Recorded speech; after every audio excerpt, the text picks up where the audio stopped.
Hello, Olga Elsiat here, and I'm going to be talking about Bellmore tank top that you see in front of you. This sample is knitted in size 8, and I'm going to be starting from this yarn, which is the same yarn but in different color. I got it from Michael's. I'm going to be knitting for my 10-year-old daughter, size 10. You probably have a PDF of a pattern printed right now. Yours may look a little bit different because this is my work version of it and I did not do the final photo shoot yet, but it's gonna look something similar.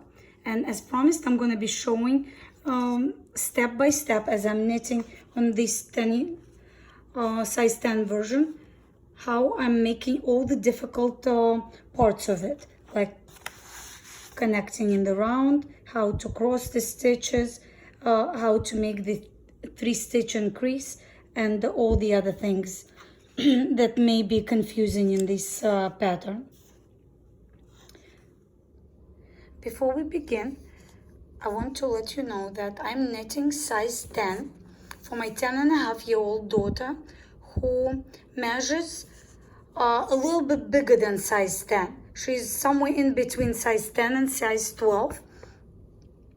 But I'm gonna go size down on this one because this yarn has really a lot of stretch, and even this size 8 fits her with a little bit of a stretch, and it's a little bit short on her.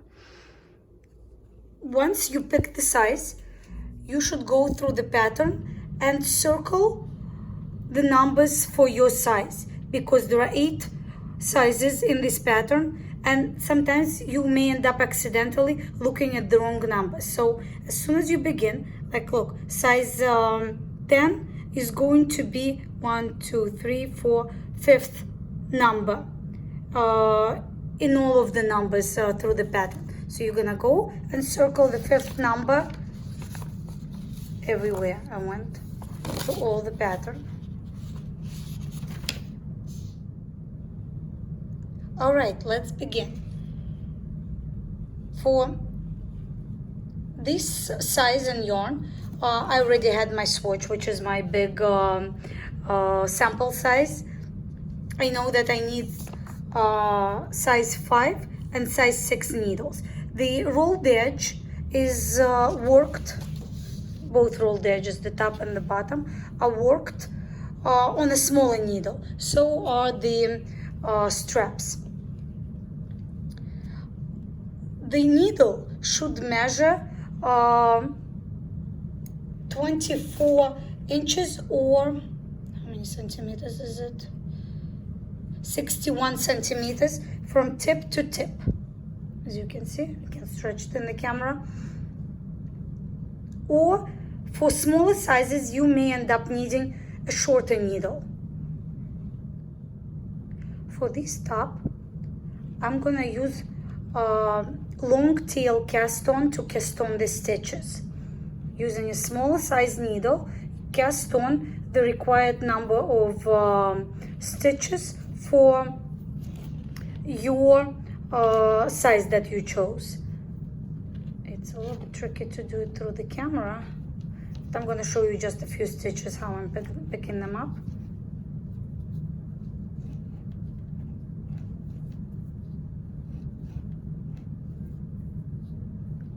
So go ahead and finish picking up the amount of stitches required for your size. All right, I'm done picking up. I thought I'm not gonna make it and I'll have to do it again because I had like a quite short tail left, but that's good. All is good.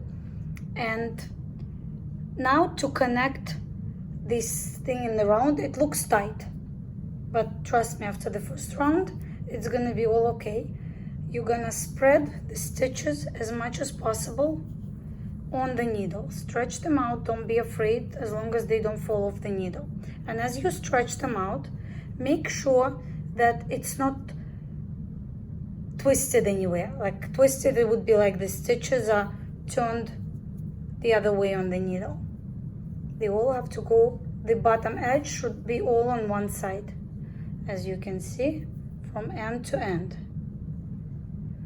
usually on hard yarn, on thick yarn, I'm sorry, it's easy to see if the yarn is twisted. So now we're ready. This is the inside of it. You see the inside of the circle?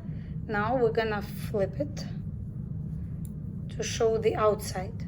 If you use the long tail cast on, you're gonna have this kind of edge at the bottom on your right side. Now I'm gonna take a stitch marker. Usually for the beginning of the round, I like to use a unique stitch marker. I decided to pick the turtle here, and I'm gonna put it on the right hand needle where the working yarn coming from. See, make sure nothing is twisted here. And now make sure that you take the working yarn. You need, it's easy to see for me here because I have a short tail left, but sometimes this tail can be quite long, and it can confuse and you start knitting from the wrong side. It happened to me many times before. So make sure you use the working yarn, the one that goes to the ball. You're gonna put it behind the needle and you're gonna work into the first stitch.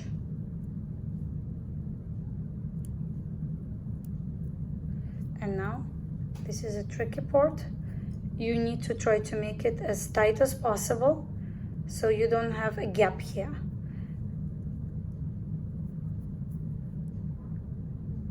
See? And now you can just start knitting as usual, all the knit stitches to the end of the round. And it's connected. After that, you're just gonna use this tail to weave, to connect so it looks seamless between these two stitches, and weave it inside of the garment.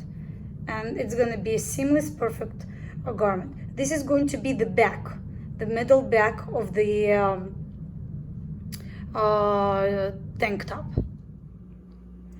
I'm going to show you how I switched the needles. I knitted 8 rows on a smaller needle, and now next thing I need to switch. So I take the smaller needle. I have interchangeable needles here. If you just have separate needles, then you're just gonna start knitting the next row with the bigger size needle. But if you do have interchangeable needles, this is how I do it. Let me see if I can do it with the camera in front of me. Okay, so this needle has a hole, and the needle set comes with a special pin. So you put the pin into the needle that acts as an anchor for you to be able to twist the needle on and off. Once you hold on to it, the needle is not slipping, and you can tighten it and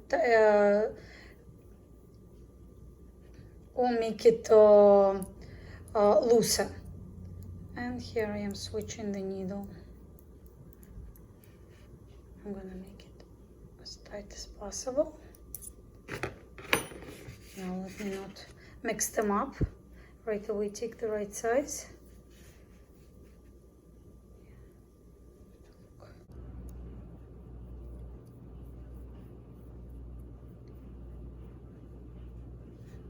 And tighten it. There you go. The main pattern of the top consists of 3 knit stitches and 1 purl stitch. Plus there is a panel of 11 stitches where the flowers are gonna go. So here I worked from the beginning of the round, from our total stitch marker, the required amount of repeats for knit 3, purl 1 stitches, plus another 3 knit stitches, and then we place a stitch marker. Now we're gonna prepare a panel of 11 stitches, which are gonna be all purl stitches. I need to adjust the yarn.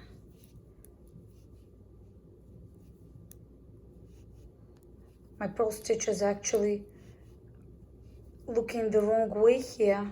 That's not how they look in the round. They usually look like this, which I think they're easier to purl, but because I was ripping out, I made a mistake here. I put them the wrong way on the needle. You see the difference between this stitch and this stitch? This is how they're gonna be looking for you in the round.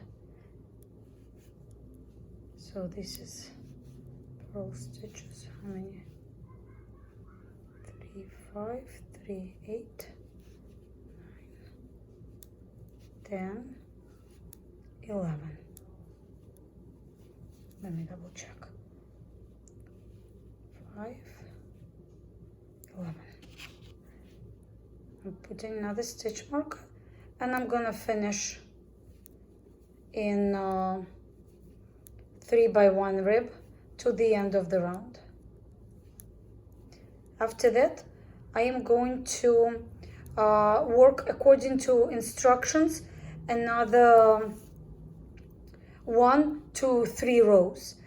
Pay attention to your instructions, because for size 10 I will have to add another 2 extra rows before I start the main pattern of the flowers.